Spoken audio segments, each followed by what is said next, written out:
बिस्मिल्लाहिर्रहमानिर्रहीम। अस्सलाम वालेकुम दोस्तों, कैसे हैं? उम्मीद करता हूँ बिल्कुल ठीक ठाक और खैरियत से होंगे। आज हम कुलियात कानून से सौदावी वर्मों की अक़साम के बारे में पढ़ेंगे कि सौदावी वर्मों की कितनी अक़साम हैं। सौदावी वर्मों की 3 अक़साम हैं।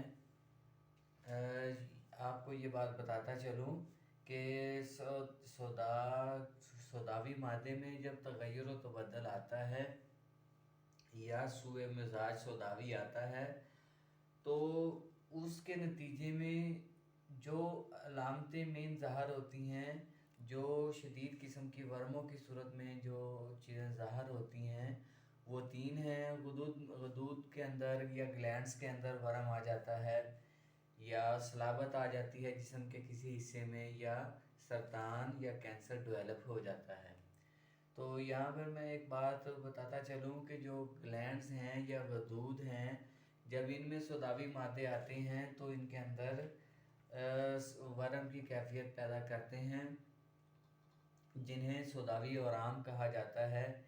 इसकी मिसाल में मैं ये आपको बताता चलूँ कि जो हमारे बगल के गदूद हैं, जो कंजरान के या इंगोइनल रीजन में जो गदूद हैं, सौदावी मादे की इन्फेक्शन की वजह से वो मुतवर्रम हो जाते हैं। या इसकी एक और मिसाल है कि हमारे एक मर्ज़ है खनाज़ीर या कंठमाला।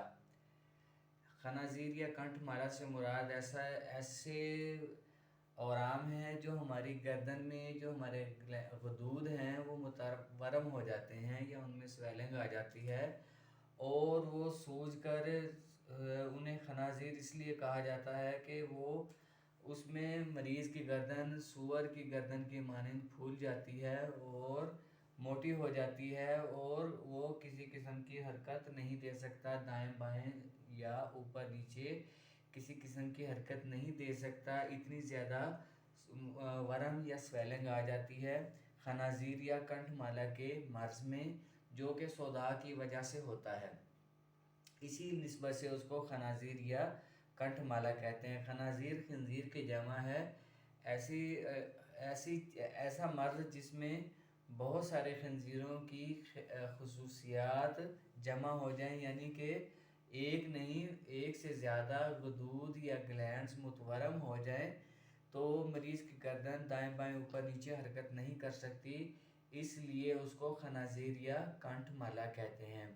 तो इसकी खसूसियात ये है कि ये मोबिलाइज होती हैं जिल्द के ऊपर, आप इसको पकड़कर महसूस कर सकते हैं। आप ये गर्दन के अंदर भी जो गिल्टियाँ हैं इनको भी पकड़ के आप महसूस कर सकते हैं, बगल के अंदर की गिल्टियों को महसूस कर सकते हैं इंग्वाइनल रीजन में, या आपके कंजरान के अंदर जो गिल्टियाँ हैं ये आपके जंगासे के अंदर जहाँ पर फेमरल वेन होती है उस मुकाम पर आप इसको पकड़कर अपनी उंगली से महसूस कर सकते हैं। ये मुतहरक होती हैं और जिल्द के साथ चिपकी रहती हैं। दूसरी किस्म इसकी है सलाबत। सलाबत का मतलब उर्दू में ये बनता है कि सख्ती। सलाबत अगर किसी उज़्व में आती है तो वो सौदावी मादे की वजह से आती है। इसका आप इस तरह तज्ज़िया कर सकते हैं कि अगर आपने हाथ में कुछ देर के लिए बर्फ़ पकड़ी हो, बर्फ़ भी सर्द है ना, तो वो मवाद जो है वो मादा हमें बाहर से मिल रहा है, बर्फ़ पकड़ी हो तो हमारी उंगलियों के पोरों पर सख्ती की कैफियत पे आ जाती है, पोरे हमारे सख्त हो जाते हैं, थोड़े हार्ड हो जाते हैं, तो ये इसी को सलाबत कहते हैं। ये इसकी अदना सी किस्म है। सलाबत के अंदर बाकायदा मादा जिस्म के अंदर मौजूद होता है। ये तकलीफ़ दे मर्ज़ नहीं है और ना ही इसका जौहर जो है उज़्व के अंदर घुसा होता है, बल्कि ये उज़्व के अंदर नहीं घुसा होता है और ये सलाबत जो है वो उज़्व के ऊपर ही मौजूद होती है, जो कि सौदावी मवाद की वजह से है। तीसरी किस्म इसकी जो सरतान है, ये इंतहाई ख़तरनाक किस्म का मर्ज़ है।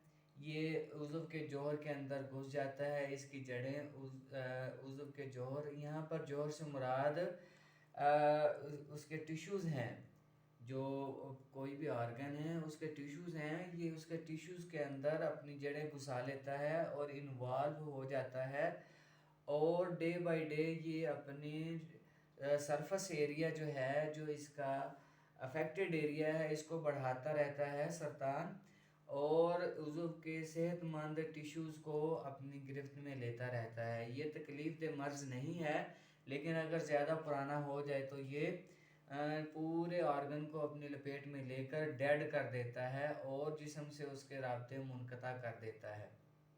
اس حساب سے یہ انتہائی خطرناک ہے، اس کو سائلنٹ کلر بھی کہتے ہیں، یہ خاموش قاتل ہے، یعنی یہ کسی بھی عضو میں جاتا ہے، وہاں پر اپنے آپ کو انٹروڈیوس کرتا ہے، وہاں پر اپنا سرفس ایریا جو ہے اس کو بڑھاتا رہتا ہے، یہاں تک کہ پورے عضو کو، اور یہاں ایک اور بات ہے کہ یہ پورے جسم کو بھی اپنی لپیٹ میں لے سکتا ہے۔